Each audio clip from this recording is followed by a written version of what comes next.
Tonight on DC News Now at 9. You never think that it can happen to you. Council candidate's car stolen. It left me shaken, left me unsettled. What happens when a man running on a platform of fighting crime becomes a victim himself? Plus, a community leaning on faith after the tragic killing of a toddler in Southeast DC. This is heartbreaking for our community. It's heartbreaking for the District of Columbia. The emotional plea from Police Chief Pamela Smith as gun violence continues across the city. Hi, everyone. Drive for tonight, but we're going after the 90s. How long will it last? Details coming up. Also ahead, why there's been a rise in bear sightings in Montgomery County, and should you be concerned?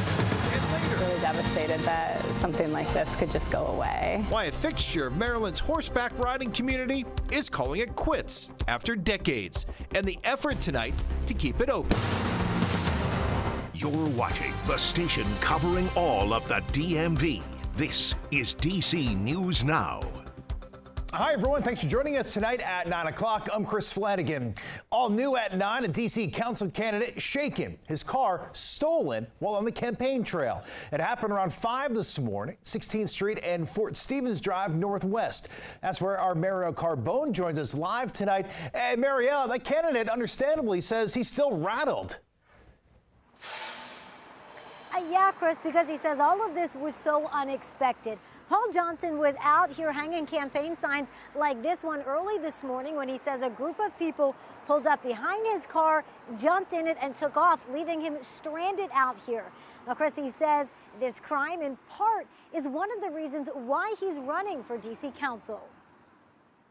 I was nervous. I was traumatized. For Paul Johnson, a normal morning on the campaign trail turned him from candidate to crime victim. The worst thing is just the violation of your personal space. Johnson, who's running for Ward 4 council member, was canvassing the area, hanging these signs at 16th and Fort Stevens Drive Northwest when a group of masked suspects stole his car. They ordered me not to move. One of them jumped into my car, the driver's side seat, fiddled around a bit before pulling off. In that moment, multiple thoughts flooded his head. Are they armed? How at risk are you of getting shot? The car was found 3 hours later on Fern Place Northwest, but the ordeal?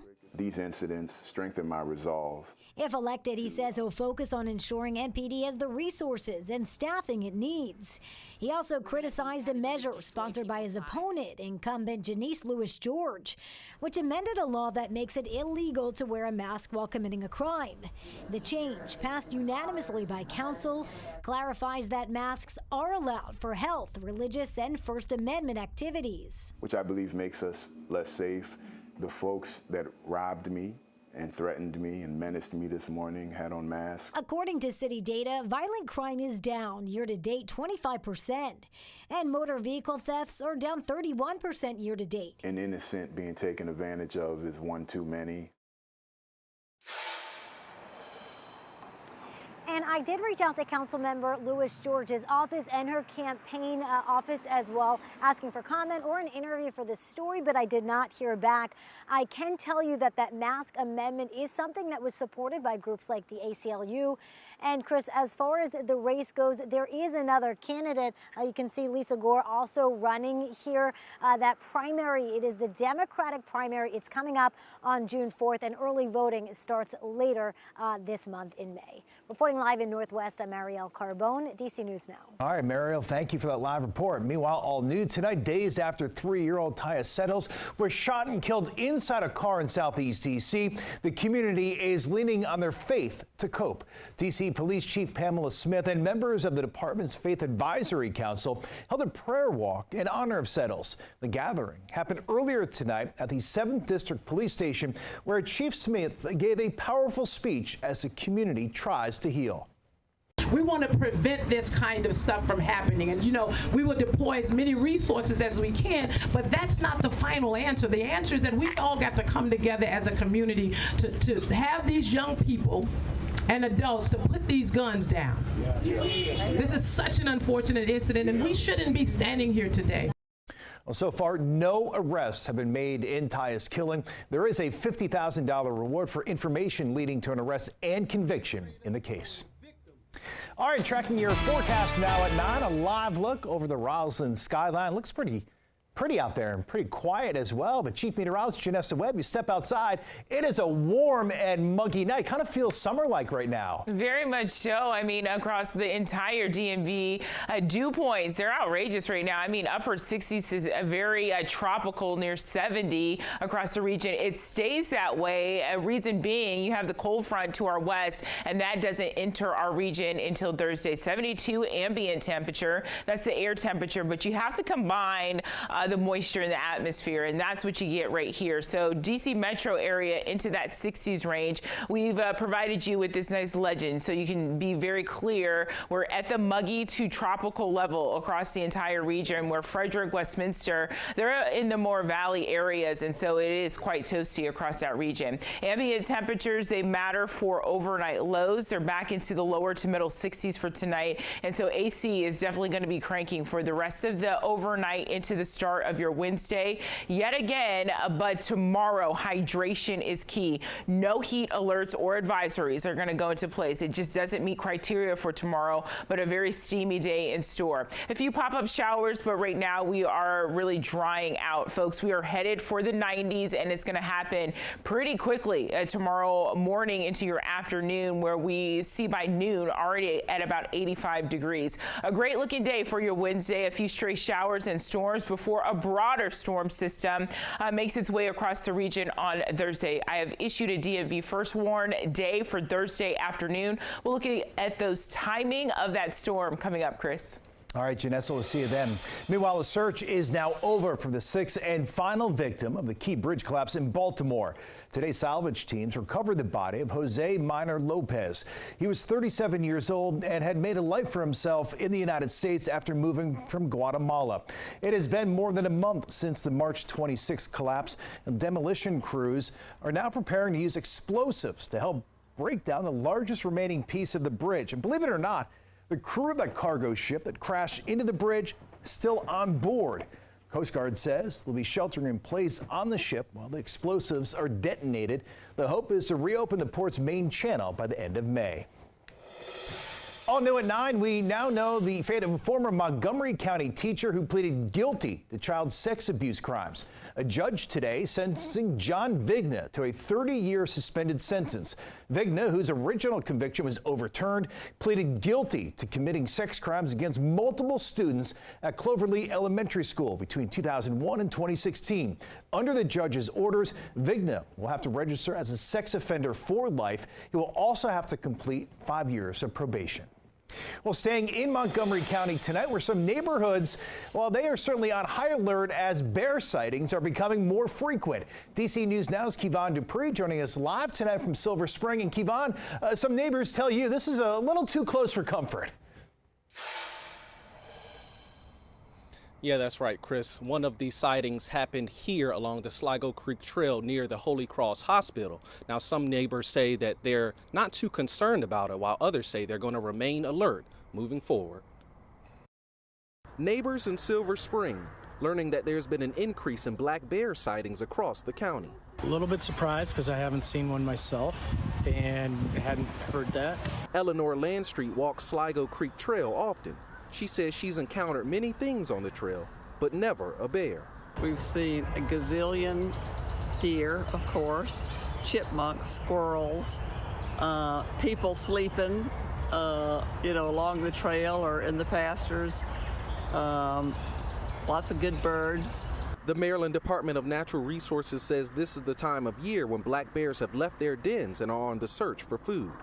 Here's a picture of a black bear captured last year in the King Farm community in Rockville.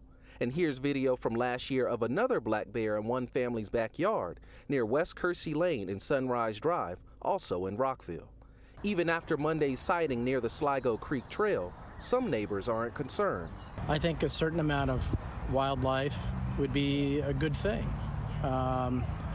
Yes, there's some danger associated with bears, but for the most part, people can learn to live peacefully with bears. Others say they plan to stay alert as they make their way through the trail.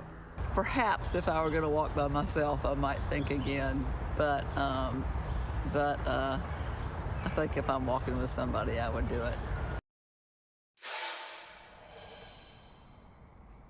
Now, experts say bears have a great sense of smell, and they're most likely to come to people's property if they smell an open grill, an open trash can, or a bird feeder. Reporting live in Silver Spring, I'm Kevon Dupree, DC News Now. All right, important information there, Kevon. Thanks. Meanwhile, tonight, people who live in Silver Spring, close to the long-awaited Purple Line, got updates on where things stand with that project. It was one of a series of meetings that will give people construction updates and also address concerns. DC News Now's Tosin Fakile listened in on tonight's meeting. And Tosin, people hope to see some major movement on this project in the next few months. Chris, that's right, and they'll see those movements pretty soon. Officials say that they expect delivery of the light rail vehicles to the operation and maintenance facility later this spring. They also say the test track centered around that maintenance facility that is expected to be completed by summer of this year. And they say when that happens, it'll kick off an intensive local testing and begin operator training while construction happens in other places. Now, officials talked about some of the progress on the project at several places, like station platforms coming up at key locations and Purple Line track installation teams placing tracks in many places, including throughout the University of Maryland. Now, today's meeting focused on the work being done in the Silver Spring area and around some of the following streets: Wayne Avenue, Dale Drive, and in downtown Silver Spring by Colesville Road. And officials want people to know some of the summer work by Silver Spring International Middle School will impact traffic by Dale Drive and Wayne Avenue. Around that June 14th timeline, one of the things that we're looking to implement is to be able to expedite the work in this area to allow both tracks to be installed through Dale. By spring of 2026, construction across the entire alignment will have progressed enough to allow for system-wide testing, full operational training. And take a look at your screen right now. There will also be community advisory team meetings in the coming weeks this month for other areas the Purple Line runs through. That list is on your screen right now, and you can also see that full list on our website, dcnewsnow.com. And Chris, you know, people are just waiting for a date when this project will finally be up and running and people can jump on the light rail. And officials say, according to the project timeline that was showed today, they say the Purple Line is scheduled to open for service by winter of 2027. So we'll have to wait and see. Chris?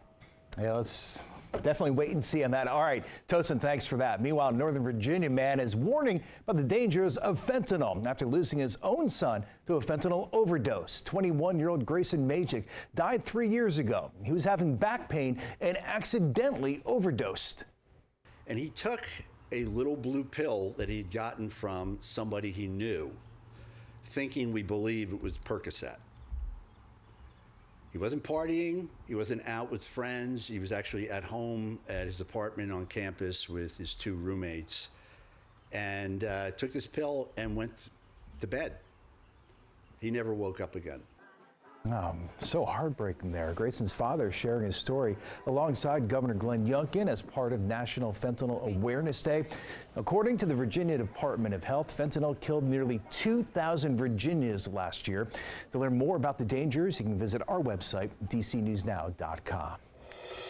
All right, over to the Beltway Series now. Coming into the night, the Washington Nationals were looking to have their first winning record since July of 2021 as they took on the Baltimore Orioles over at Nats Park. So game 1 of the 2-game series just wrapped up moments ago. The Nats, their pitching shut down Baltimore's big bats tonight.